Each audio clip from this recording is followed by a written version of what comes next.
Hi there, and welcome to the Alberta Update. And look at what's happening in your province. I am your host, Bruce McAllister. Thank you for being with us today. We have a jam-packed half an hour or so. We will speak with the Premier momentarily. Finance Minister and Health Minister will be by for conversations, and we will hear from the Minister of Environment and Parks and the Minister of Energy and Minerals. But we begin, as we always try to, by welcoming the Premier for a conversation. Good day, Premier. Hello, Bruce. Hey, I'd like to start with U.S. Alberta relations, not Canada. You were indicating you're not about to let Prime Minister Justin Trudeau carry our message to the Trump administration, saying that there's too much riding on this for Albertans. So how do you plan to work with the new government in the U.S. And let them know that Ottawa's policy is very different from ours? Well, we started this work 2 years ago. We have a representative in Washington, James Rajat, who's been there a number of years. We've actually had an office in Washington as a province since 2005. And in the last couple of years, it became very obvious to me that no one could tell the Alberta story better than the Alberta Premier and all our Alberta ministers. So all of our ministers have been out building relationships with governors, with congressmen, and we hope increasingly with the new administration. And so we've got a number of different events that are planned in the United States. And the big message that we have is that we are the best friend and ally and neighbor that the United States could hope to ever have. In Alberta in particular, we've got $188 billion worth of cross-border trade between Alberta and various U.S. states. If they're looking for a safe, secure supply of anything from energy to food to any of the raw materials that they need to continue to fuel their economy, they should look no further than their friend up north. So that's the message that we're putting through, and I'm seeing increasingly that the other premiers are taking the same approach. Premier, safe to say you will probably be trying to get down to the United States when you can to meet with that administration. Anything on the horizon you can share at this point? I'd fully expect that I'll be down there every month. So next month, the Western governors are having a meeting, so I'll be going to that. The following month in January is the inauguration. I'll be going to that, but then also having a number of meetings that are going to take place through the course of that week. There's a national governors conference in February that I intend to go to. I've just been invited to join the Governors Council on Energy Security with 12 other governors that is going to be meeting at the same time. And then I'll be going back to CIRA Week in Houston, because that's the best opportunity for us to tell the world about the incredible story that we have here. We have 200 billion recoverable reserves for oil. We've got 200 trillion cubic feet of gas. We've got ample natural gas liquids. We've got some of the best pore space on the planet for carbon capture. And we've got a really good story to tell. So I'll be looking for every opportunity to be able to get out there and tell it. All right. Listen, the Prime Minister, Justin Trudeau, just announced a rebate, a break on GST for certain goods for a 2-month window, sort of mid-December till mid-February. A lot of criticism coming out about this, not because you're given a tax break. I think most people support that, but because of what he's doing and how he's doing it. What is your reaction to what you're hearing out of Ottawa? Well, I really sympathize with consumers, with the affordability crisis, but I don't know if you could imagine a more convoluted, complicated, and counterproductive way of trying to deliver a break. Just look at CFIB talking about how everybody is now going to hold on their Christmas shopping until after December 14th, or they're going to buy goods now and return them so that they can get the rebate. I think that goes exactly counter to a good policy. The very simple way of addressing this issue, especially as we get into the winter months, where the days are shorter, so you need your lights on more, and the days are colder, so you need to use your home heating, is to eliminate the carbon tax. We've been arguing for that for many months. Years, in fact. We've been taking them to court to try to get that carbon tax reprieve. If they really want to put more dollars into the pockets of everyday Canadians, that's the way to do it. Instead, they're putting forward a policy which is clearly a last gasp effort to try to get the NDP to continue propping them up so that they can continue governing for any number of additional months. And I'm of the view that at this point, let's just have an election. If they truly think that this is the agenda that Canadians want, then they should face the people and get a new mandate, because they are losing support all over the place. And these last moves look incredibly desperate and counterproductive. Yeah, they sure seem political, that's for sure. Former Prime Minister Stephen Harper was appointed as chair to the AIMCo board in the province. For those not familiar, that is the Alberta Investment Management Corporation. Can you speak to that appointment and also the changes that your government's made at AIMCo? Well, one of the things that we want to do is make sure that people have a lot of confidence in the entity that is investing pension dollars on behalf of all of our public service.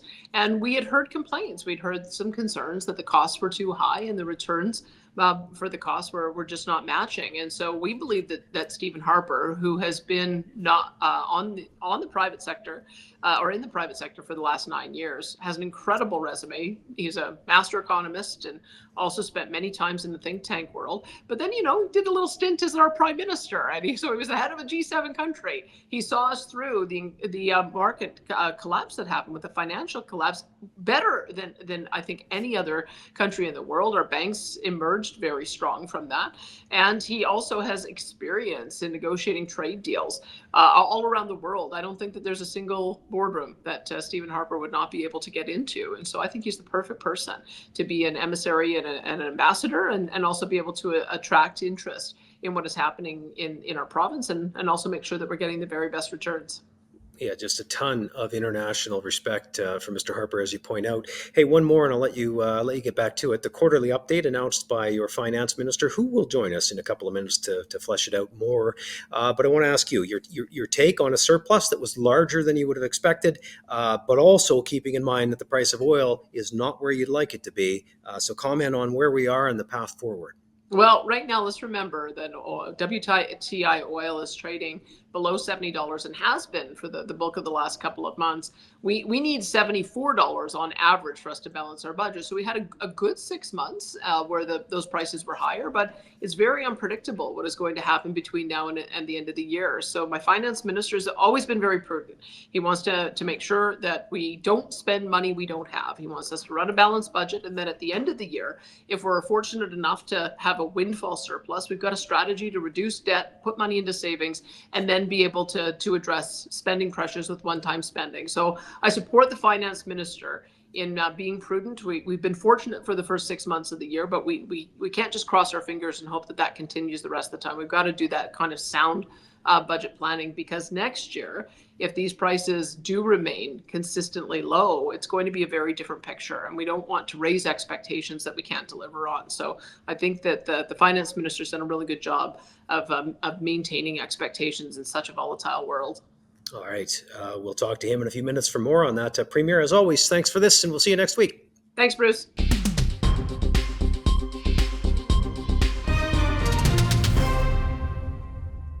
Well, the Prime Minister is also facing a lot of criticism from Albertans and Canadians, for that matter, for some comments that he just made at an international conference that he is at in Brazil. The Prime Minister seeming to suggest that people are prioritizing their household budgets and bottom line over the environment, like that might be a bad thing. Responding to that, here is Alberta's Environment and Protected Areas Minister, Rebecca Schultz. Rebecca Schultz here, Alberta Environment Minister. I'm just watching some of the media clippings this morning, and I came across one clip of Prime Minister Justin Trudeau. He's at an international summit in Brazil, essentially talking about affordability in the environment. And he says that it is easy for people to get wrapped up in the priorities of feeding their families and paying their rent, when they ought to be prioritizing climate change. Think about that for a second. We have a privileged trust fund kid who has never struggled to put food on the table, to feed his family, to pay for his rent, lecturing Canadians on what their priorities ought to be from an international summit in Brazil. He is demanding that Albertans, Canadians prioritize paying his carbon tax over paying their rent and feeding their families. This is so out of touch. Once again, from this Liberal government, they have to go. This Prime Minister has to go. A recent study highlighted by the Fraser Institute highlighted that the average Canadian spent more on taxes last year, more on taxes than they did on shelter, groceries, and clothing combined. Well, as Premier and I just discussed, the province's quarterly financial update was just released. There is good news and there is caution. Joining us to talk about that and much more is the busiest finance minister and president of Treasury Board that the country has. There is Minister Nate Horner. Good day, Minister. Thanks for taking some time to join us. A good day. Nope. I'm glad to be with you, Bruce. Appreciate the time. Listen, you delivered your Q update and your Q2 update, pardon me. Let's start with this just an overall response. What are the key takeaways? What's your highlight of that update? Well, I guess the big headline piece is that it's definitely an increase, strengthening of our fiscal position in this year. We're predicting a $4.6 billion surplus, which is about a $4.2 billion increase from budget, and a substantial increase from Q1, built largely on strengthening economy is one big piece. The population surge. We have seen an increase in forecasted tax revenue, but also in oil production, we've seen an increase. The narrower light heavy differential on oil has been helpful, and we're still above our budget mark of $74 for year to date on WTI. So I know we've seen some softening since September, but we're still forecasting it to average $74 over the course of the year, which is exactly what we had at budget. Minister, what's it mean going forward when you look at WTI where it is under 70? I know there has to be caution. You always budget conservatively. That's part of who you are, who your government is. But how much concern for where oil is and what that means going forward? Well, it's concerning. I think there's so much geopolitical uncertainty right now. People are speculating about different energy policies of the new U.S. administration, all of the geopolitical unrest. So there is concern, and there's concern, frankly, about the strength of the global economy. One of the main drivers of the bearish sentiment around oil has been fear of weakening economy in Asia, specifically China. So it's something we monitor closely. For us, it's important to forecast conservatively. We want to leave some potential upside for the province, and we don't want to attempt to balance budgets off fairy tale numbers. We want to leave that room for the province. So it's something to watch closely. Part of the challenge for us looking forward into budget 25 is you take that uncertainty on the revenue side and then couple that with the spending pressures that we're dealing with from this population surge. So in Q2, I outlined what we've spent the contingency on so far in fiscal year 24-25, and it's largely health, education, and social seniors and community social services, social programs, all driven by the population surge. Yep, for sure. Big build with schools. Okay, how about the tax cut? I know you've been asked about that, and you're getting a lot of pressure about that. Your government said you would deliver that at election time. What can we expect going forward? Well, you can definitely expect clarity at budget 25. I know the Premier's been clear she would like to see it brought in an accelerated fashion if we can. One of the conversations we'll have to have as a Treasury Board and Cabinet through the budget deliberation process, even if we are facing a potential deficit, is it important that we complete this promise? Knowing that our balance sheet, even with these challenges, is probably stronger than the Albertans that we're trying to help with this affordability measure. But in budget 2025, it'll be made clear. All right, more to come for sure. Listen, another story that kept you busy this week. You recently, you announced a new chair of AIMCo because you dismissed the previous board. So maybe some background on why you did that and how you feel about former Prime Minister Stephen Harper now as your board chair. Oh, sure. Well, I'll start with the last question. I feel very excited about Prime Minister Stephen Harper joining AIMCo as the board chair. I honestly feel fortunate that a person of his stature and experience and reputation would consider taking on a role like that. He obviously has more service he'd like to give, and yeah, we're very glad to have him. The changes that we brought forward at AIMCo. AIMCo is an important institution. It's one that I'll always defend, and they have an important mandate. And I look at their mandate in three parts. They have to drive great risk-adjusted returns for their clients, of which we and Albertans generally are through the Heritage Fund investments, but also for the pensions that they serve. So with this change, we're framing it as a reset. That's truly what it is. We wanted Mr. Harper to have, a clean slate to bring in, the people that he thought could help him achieve that, to continue to be a low cost provider. We back in the last term, we brought a pension plan into this to have their investments managed by AIMCo under the rationale that they were a low-cost provider, and this would provide savings across the board. So it's important to us that we keep our end of the bargain, and I'm excited and very confident that Mr. Harper is the right person to help lead this renewal. Well, I think a lot of people are excited to see an economist of his stature in that role. So good on you for recruiting him, for sure, Minister. One more before we let you go. You announced some changes to auto insurance. What everybody wants to know is, will this result in my premiums going down? Like, will Albertans finally see lower premiums when it comes to auto insurance? How long will that take to happen? And does it take away their right to sue? These are some of the questions coming at you, I know. Yeah, well, that is what we just announced was the new model that we're moving towards. I guess I would start just with the timelines.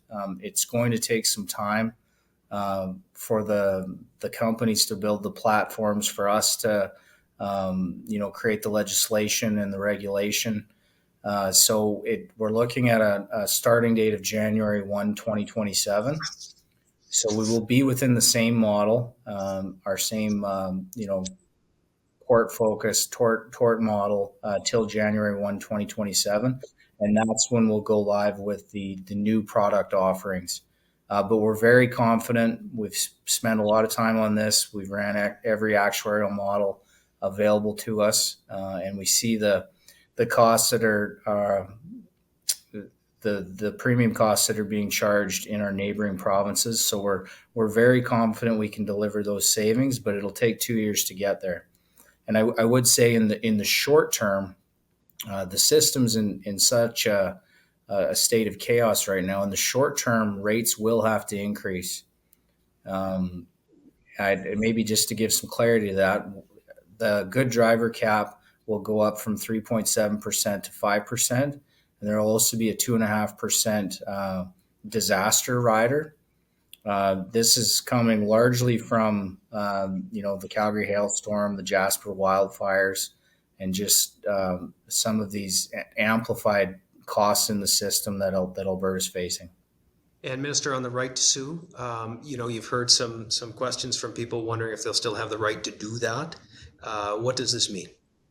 Well, this does take most of the litigation out of the system. I would say it like this. We're taking away the reason to need to sue. Right now, the benefits that are approved are very meager, frankly. And if you need more than that, then you have to sue an at-fault driver and seek a settlement. What we're looking at is the most generous benefits framework in the country. We started with Manitoba's benefits framework, and then we increased the income support to align with Alberta's higher incomes. So the most generous benefits package in the country, but also the most court access of any care model in the country. So you still will be able to sue in certain circumstances if an at-fault driver hits you that's in the act of an egregious act like criminal charges or charges that also violate major Traffic Safety Act laws. All right, listen. It sounds like a little short-term pain for long-term gain, and I think Albertans will be happy when we get to that point. You really have had quite a week, quite a stretch. We appreciate you taking a few minutes for us. Thank you, Minister. Thank you very much, Bruce. There is Nate Horner, the finance minister in Alberta and the president of the Treasury Board. Well, there is a lot of consternation in Alberta right now over the proposed emissions cap, or call it what it is, production cap. It was announced by the federal government. Industry leaders in the oil and gas sector and business organizations and stakeholders continuing to come out swinging against this proposed cap, saying it is really bad news for the country. Here is Alberta's Minister of Energy and Minerals, that is Brian Jean, with more on the importance of Alberta's energy sector. Hi, I'm Brian Jean, Alberta's Minister of Energy and Minerals. The completion of the Trans Mountain oil pipeline expansion is a huge milestone for our energy industry, allowing us to sell our precious commodity to markets like Japan, Korea, China, and India. Markets we had limited access to before because of the lack of infrastructure. Now the TMX triples the capacity of the original pipeline, now carrying 890,000 barrels per day of crude oil from Alberta's oil sands to British Columbia on the Pacific coast. And it's already making a material difference to the lives of Albertans and Canadians. Naturally, with it being such a great success, our anti-oil and gas Prime Minister, Justin Trudeau, wants to take credit for it. We still, right now, live in a world that relies on oil and gas. So expanding the Trans Mountain pipeline is about getting more export markets and actually increasing the value for Canadians of the oil and gas that is needed right around the world right now. That's like a fox taking credit for the chicken eggs because, for once, he didn't eat the chicken. Now, Trudeau has never been a friend of oil and gas, never been a friend of Alberta, and he should stop patting himself on the back for a project he would rather have cancelled. Did you know that in his first 3 years as Prime Minister, Trudeau either cancelled, suspended, or put on hold 112 natural resource projects worth over $196 billion? That's a lot of jobs. Then he introduced Bill C-69, which gave his government even more power and even more reasons to cancel or stymie Canadian energy projects.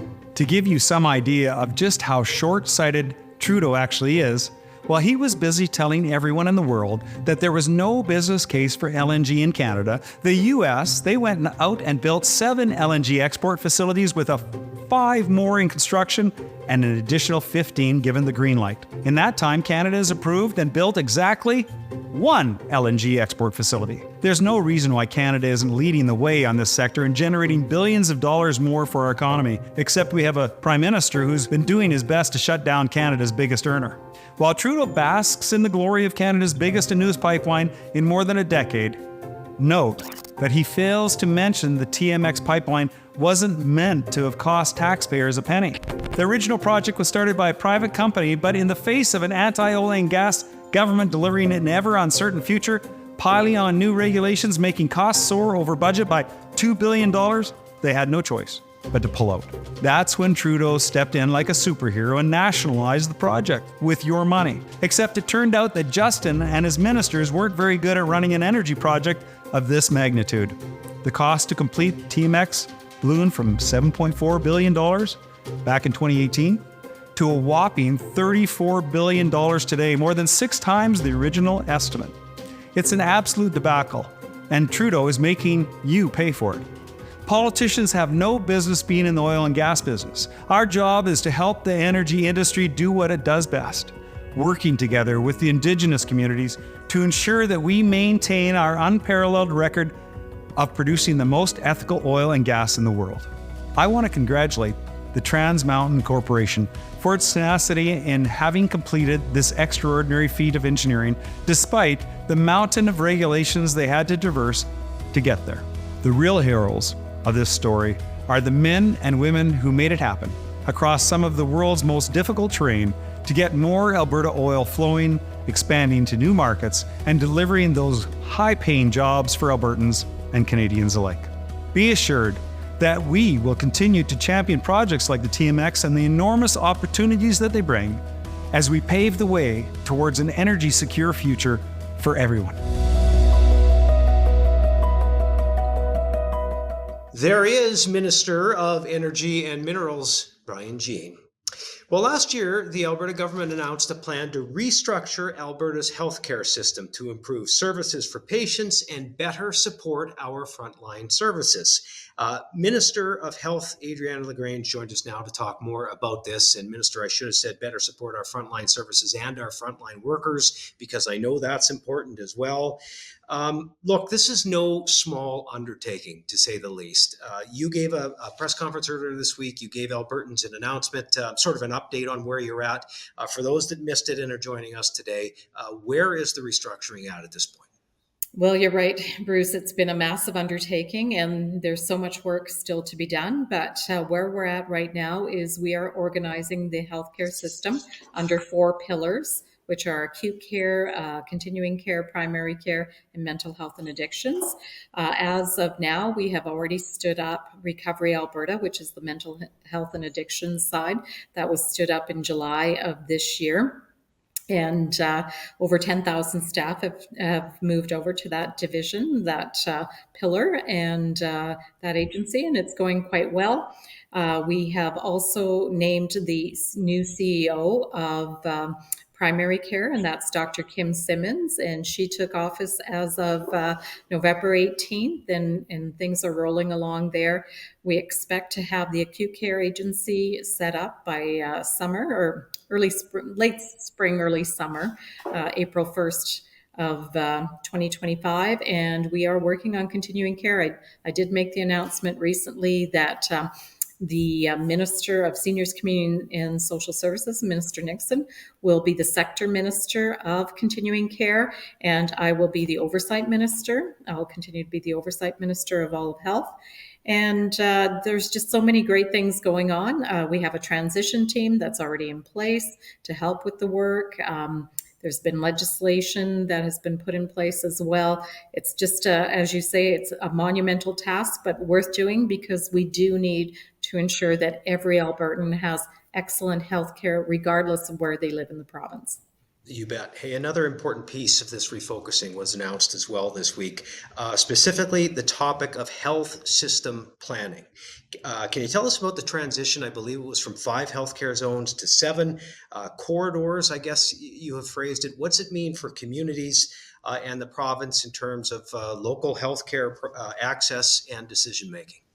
Well, we really want to get the decision-making closer to the local communities. So the health corridors that we are putting in place align better than the current health zones or current zones that are in place that really, when you look at the zones that are in place right now, the 5 zones that are in place, you will see that it doesn't align with the travel patterns of most Albertans. And I'll give you an example that I use quite often. I live in Central Zone in Red Deer, but we have Bakerville in Central Zone, which is, a good 2.5 hour trip from Red Deer. Really, if someone is having an emergency or needs required health care, they tend to travel into Sherwood Park, into Edmonton, etc. So really, it is looking at the travel patterns. We've had my department heat map the whole province as to where people are going for health care.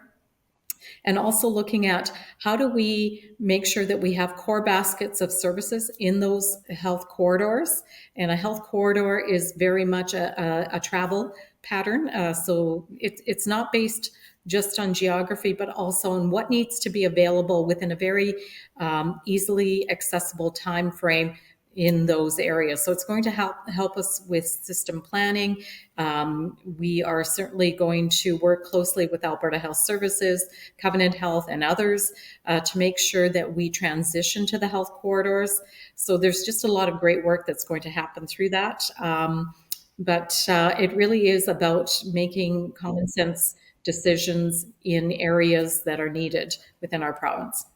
As opposed to bureaucratic, seems to make great sense. Listen, you really have had a busy week. I suppose you always have a busy week, Minister, but this week you also announced news on the nurse practitioner front, the nurse practitioner primary care program. The promise was this would help Albertans access primary care more often, more easily. Is it doing that? Yes and yes. So great program. We worked very closely with the Nurse Practitioner Association. I actually just met with some of their representatives earlier today. I'm happy to say that we had over 125 individuals, nurse practitioners, who applied to become independent practitioners. And what that means is now they're able to practice independently. They're able to have their own panel of patients. And we've set that at 900 patients. What it means for Albertans is that right now, as of today, we have 33 nurse practitioners that are practicing independently across the province, quite a few of them in rural communities, aiming to get to a 900 panel patients. So that means over 30,000 Albertans who have access to care. There's another 23 that have been accepted but have not started their practice yet. That'll be happening very shortly. So that's approximately another 23,000.